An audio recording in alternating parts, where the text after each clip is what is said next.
Ketemu lagi dengan gue Evan Vigano di kelas pagi perpespaan duniawi. Walaupun tayangnya bisa jadi pagi ini, bisa jadi siang atau sore atau malam hari. Pokoknya kelas pagi perpespaan duniawi. Video kali ini gue menjawab pertanyaan dari kawan, Bang, Vespa bisa kagak nerobos banjir? Ini seru banget sih.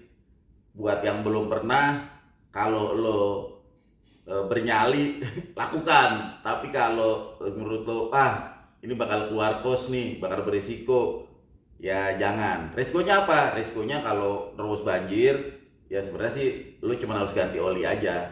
Ganti oli, keringin, tirisin. Maksudnya jangan sampai lo simpen oli itu, karena kalau oli udah kemasukan air nih, mesin kemasukan air, itu nanti olinya itu jadi warna susu tuh, coklat-coklatan putih kayak begitu gitu. Dan itu bahaya buat mesin, jadi dikuras. Itu nanti afternya. Sekarang fokus ke nerobos banjirnya aja dulu dah. Yang penting bisa nerobos banjir kagak. Oke, langsung aja. Ini dia nih tips Vespa nerobos banjir. Yang pertama-tama nih, kalau teman-teman nih mau nerobos banjir, kan teman-teman udah tahu nih titiknya nih. Kalau teman-teman udah tahu titiknya, ibarat kata teman-teman nih akamsi, pasti teman-teman udah tahu jalannya tuh, dalemannya semana, teman-teman udah bisa naker tuh, ya kan? Kalau gue sih yang paling aman sih kalau masih di bawah deck gitu ya, walaupun knalpot kerendam itu masih batas aman lah. Atau sebelum melebihi busi lah, itu masih aman. Tapi kalau udah semakin dalam ya, semua udah ngerendam mesin, itu ya itu harus, pokoknya harus kenceng banget deh. Maksudnya harus knalpot jangan sampai jeda gitu ya. Itu masih bisa juga sih sebenarnya, cuma semakin dalam lu semakin berat karena kan dia nerjang gitu kan. Dan itu kalau gue sih, itu begitu nyampe rumah lu harus udah langsung kuras banget gitu. Bisa selama lo bisa ngehandle-nya. Nah, ini yang mau gue bagi nih tips menghandle-nya. Oke, yang pertama, lo pinggir dulu ya, kecuali lo tahu jalannya. Lo udah tahu, itu cuma segini nih, lo sering lo akam sini, kita anggap aja lo belum tahu nih medannya, ya kan? Lo berhenti dulu, pantau itu genangan, kedalamannya semana, jalan yang enaknya yang sebelah mana nih. Jangan sampai lo jalan lo ketemu jeglok gitu, waduh, itu, ya kan? Cara mantengnya gimana bang? Lo tunggu dulu, lo nepi, lo biarin dah tuh motor-motor yang lain lewat, ya kan? Sambil lo tonton nih, kan? Wah dia lolos. Kalau dia aja lolos, ya kan? Lo jadi mental lo juga terisi gitu. Dia aja lewat, gue Vespa, gue harus dong. Motor plastik aja lewat kagak kanyut, masa ini motor besi kagak bisa lewat? Kan gitu, ya gak? Wah gitu ya, mental tuh. Yang penting mental lu, gue kudu lewat gitu. Nah kalau dia udah jalan nih, tahu, itu yang dalam di situ tuh, ini lu bisa manteng nih. Nah, Bismillahirrahmanirrahim, udah manteng, udah tahu jalannya, lo nyalinya tuh sambil ngumpulin nyali kan, karena itu semua nyali. Mental lu nih berani kagak lo gitu. Kalau lu mental lu ragu-ragu, lu mending tunggu surut gitu. Lu tunggu surut aja atau lu putar balik. Lu cari jalan aman aja gitu. Lu tunggu surut. Jadi ini buat yang bernyali untuk menerobos gitu. Jangan terlalu tergiur nih sama video-video yang seliweran. Kok itu bisa bang gitu. Lu harus tahu tips and tricksnya dulu. Oke, nyali kekumpul, lu jalanin dah. Lu setelah motor lo cek lagi. Jangan sampai mogoknya nih bukan karena lu rendam banjir, tapi karena lu salah skill gitu. Lu pakai gigi rendah. Usahakan itu jalanan yang mau lo laluin plong. Jadi lu nggak ada hambatan. Jadi lu sendiri. Tapi kalau ada hambatan, namanya kan di jalan raya, nggak bisa dong lu ngatur orang mau gimana. Jaga jarak, jangan terlalu dekat. Main gigi rendah itu ya berarti 1-2 gitu ya. Kalau satu aja, kalau dua aja tuh panteng. Tapi kalau gue amannya gitu ya, gue main di 1 aja gitu. Setengah kupling ya. Kalau pas dia berendengan, main di setengah kupling. Tapi kalau lo kosong, nggak usah setengah kupling, lo polin aja langsung bejek gitu. Lo bejek. Lo lihat juga kiri kanan, ini jalan satu jalur apa 2 jalur. Karena kalau becek, apalagi kalau beceknya udah bukan becek, kalau genangannya itu udah tinggi yang nggak bisa menimbulkan riak, itu fine aja. Kadang-kadang kan kita pengen takut banjir, kita kenceng 2 jalur, wah itu ngehe banget sih. Nyepret cuy, nyepret ke yang lain, ke yang sisi satunya lagi gitu. Kayaknya etika ya, sekarang lagi musim etika kan. Etikanya itu tuh yang nggak dapet gitu. Lu demi lu pengen biar kagak mogok, lu nyepretin lo ke yang lain, ke sisi yang lain gitu. Makanya main gigi rendah aja dulu, kecuali lu sepi, baru udah lu tancap tuh. Lo pakai gigi 3 juga kalau Vespa lo oke, masih cihuy ya kan. Banjirnya nggak, karena semakin banjir semakin berat ya hitungannya gitu ya. Itu lo nggak apa-apa terobos. Tapi kalau gue suggestnya gigi 1 atau lu gigi 2. Gigi 1 sih cihuy sih gitu. Gigi 1 setengah kupling kalau gue biasanya gitu. Nah,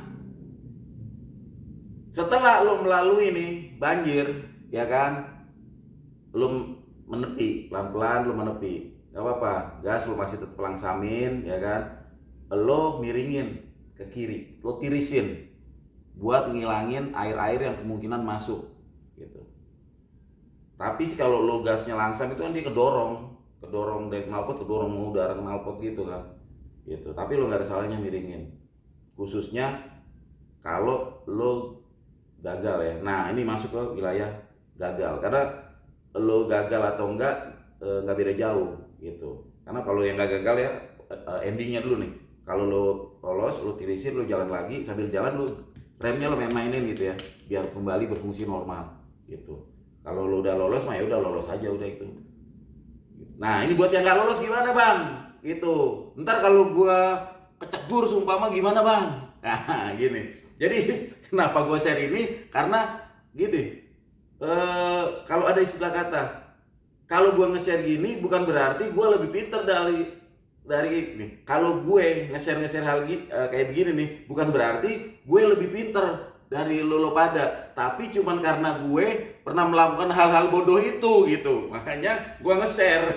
Gue tahu gitu ya kan, pernah ngalamin, makanya gue share. Nah kalau lo mogok nih, jadi biasanya mogoknya ya kan, pertama karena memang mesin kita kagak mumpuni ya kan. Biasanya kalau masih pakai platina kan ada karetnya tuh, mungkin kerendam masuk tuh ke situ tuh, kita lemah ngegasnya, intinya sih gasnya lemah gitu, jadi masuk ya, ngondoy itu. Jadi kita masuk aja intinya, itu platina basah. Tapi kalau CDI so far sih gua aman-aman aja. Nah kemudian itu kan yang kita jaga itu kan knalpot itu kan, supaya dia nggak kemasukan air. Makanya nih kalau mobil-mobil off-road tuh knalpotnya di atas tuh, ya kan? Pakai selang sih kalau kita biasanya tuh, ada tuh yang gitu-gitu di video pakai selang gitu. Itu biar nggak masuk ke situ gitu. Nah kalau pas sumpah kan kita nggak mungkin juga ya bawa selang gitu ya buat terabas banjir gitu. Nah sumpah ini kita kerendam. Biasanya kerendamnya tuh karena kita udah ready, yang depan nih, yang depan memelankan diri karena mungkin dia trouble atau mungkin dia khawatir nih nyalinya mengecil, akhirnya dia pelan, atau di depan pelan dia ikut pelan, kita jadi belangsak deh. Makanya gue bilang jaga jarak, lu bisa ke kanan apa enggak nih gitu, atau cari jalan yang udah bener-bener clear nih, wah sepi nih, gue ambil deh gitu. Tapi namanya di jalan kita nggak bisa maksa nih, kadang-kadang ada yang udah jalan sepi, tau-tau dia nongol, tau-tau nyalip, udah nyalip nanggung lagi, kita kena gitu. Biasanya begitu tuh.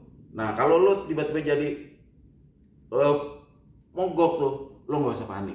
Yang mogok tuh, blebek blebek blebek blebek blebek blebek blebek blebek, udah sial, tenggelam nih motor gue. Udah nggak usah panik, tenangkan pikiran, dorong pelan-pelan Vespanya sampai ke pinggir.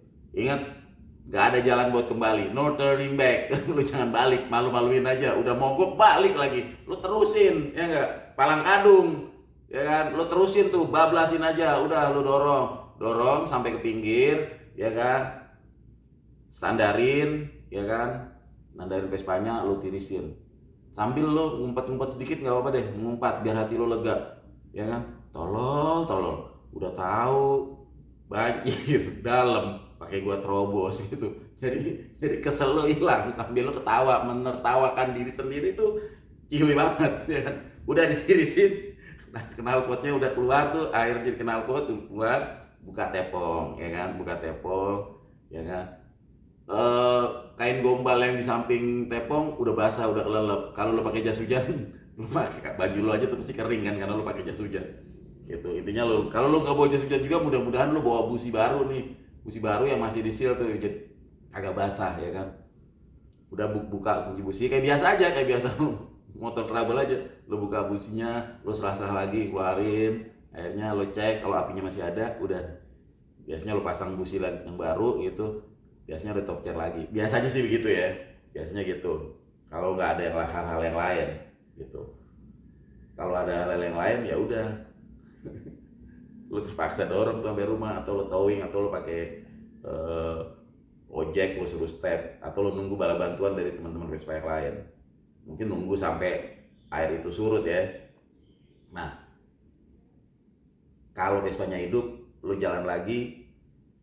Yang penting jalan aja dulu ya kan. Lu jalan lagi, tetap prosedur remnya dibejek-bejek begitu ya kan, biar dapat lagi pengeremannya. Sampai rumah, buat yang gagal nerobos banjir, sampai rumah kudu wajib langsung ganti olinya, langsung tirisin. Atau kalau kira-kira masih belum terlalu malam, lu pada saat nerobos itu, lu cari bengkel terdekat aja, lu langsung ganti oli. Bengkel Vespa ganti oli, gue nerobos banjir nih, ganti oli biar diservis, biar dikompresorin segala macam gitu. Tapi kalau gue nggak mungkin ke bengkel lagi nih, gue udah capek, gue udah motor gue basah, celana gue basah sampai ke sempak-sempak, baju gue basah, lepek, gue pulang aja deh. Nah kalau pulang, ingat pas sampai rumah sempetin dulu lu ganti oli. Lu ini aja, buka aja dulu, lu buka, sontorin, pinggirin, ganjel sesuatu di yang sisi sebelah sana, jadi dimiringin gini biar turun maksudnya ya kan. Tuh lu ganjel sebelah sono, lu buka jadi dia turun, olinya. Atau lu nggak usah digini juga nggak masalah, lu diemin gini juga nggak masalah. Ntar dia turun semua, biar aja turun semua, baru lu sontorin lagi oli. Pakai yang murah-murah juga nggak apa-apa ya, yang penting biar bekas masukan airnya itu biar hilang dulu gitu. Itu aja sih sebenarnya. Jadi nggak ribet-ribet. Terus kalau teman-teman suka nonton, bang itu kayaknya lancar banget atau gimana ya kan, dia juga pasti udah setting, dia pasti udah pupuk, udah punya nyali, dia udah tahu kapasitas motornya semana ya kan, dia udah ngukur itu jalan banjirnya semana. Jadi pasti orang-orang yang bikin video untuk menerobos banjir itu dia udah siap akan hal itu, dan siap mau motornya, Vespanya. Intinya Vespa kita yang besi begini nih bisa menerobos banjir, tinggal gimana kita cara mainnya ya kan, cara ngoper giginya, cara ngegasnya, jangan sampai biar air itu kagak masuk gitu. Dari gue itu aja sih ya. Kalau teman-teman punya tips yang lain mungkin yang lebih jitu ya kan, tulis di kolom komentar. Barangkali enggak bang, yang Cihu itu begini nih kalau tips gue ya kan, karena gue cuman ngasih tahu yang gue tahu aja, pengalaman kegoblogan gue yang udah gue lakukan gitu. Berhasil atau tidaknya, nah itu balik lagi nih ke teman-teman. Itu aja sih. Nah ini gue selipin nih video gue nih pas lagi mantau nih kedalaman banjir. Ini sih video kurang lebih 1 tahun yang lalu ya. Kalau sekarang sih masih banjir, cuma udah nggak separah ini. Terobos Ayla, apakah Ayla lolos? Wih, kehantem ombak Ayla.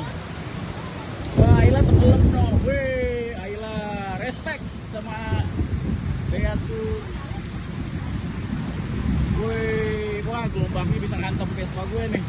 Gelombangnya nih, wah, gelombangnya ngantem Vespa gue. Wow, Vespa gue hampir keguling. Anjay. Udah. Lalu Vespa gue gelimpang. Dari gue itu aja ya. Sekali lagi disclaimer banget, gue kagak bermaksud so tahu loh. Gue cuma ngasih tauin sedikit yang gue tahu. Kalau teman-teman suka tayangan ini, kasih tombol jempolnya. Yang belum subscribe, buruan deh di-subscribe. Tombol loncengnya jangan lupa. Dijegugin aja. Sampai jumpa lagi. Ciao.